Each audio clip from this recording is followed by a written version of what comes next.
He stands.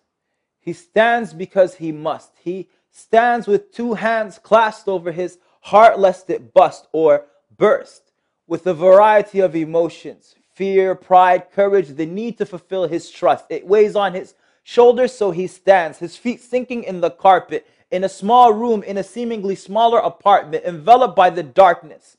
But his eyes are familiar with the night, so he sees the dancing of the shadows clearly. And he recites verses he loves dearly. قل اللهم مالك الملك تؤتي الملك من تشاء وتنزع الملك ممن تشاء وتعز من تشاء وتذل من تشاء بيدك الخير إنك على كل شيء قدير. And he bows with such ease that it would cause some to be deceived, for his shoulders so easily moved. But that same back absolutely refused to bow to anyone other than the one whose words he just recited. And so he rises.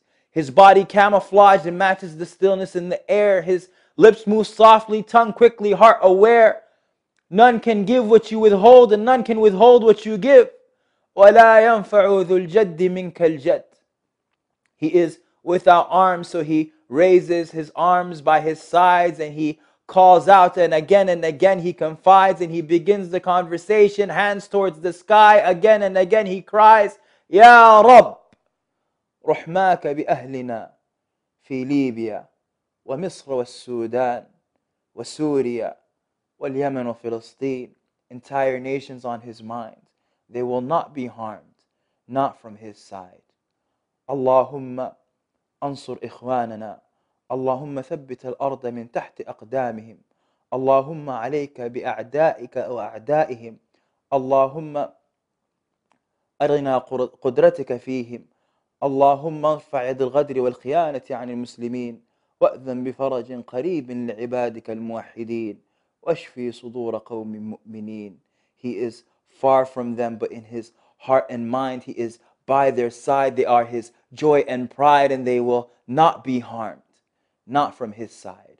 And so he stands, as he has stood, at the same post 5 times a day, and sometime near the end of the night, with his hands above his heart lest it burst. As he recites, he calls out, pleading for divine assistance.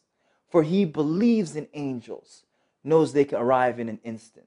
So he implores their arrival. And he falls.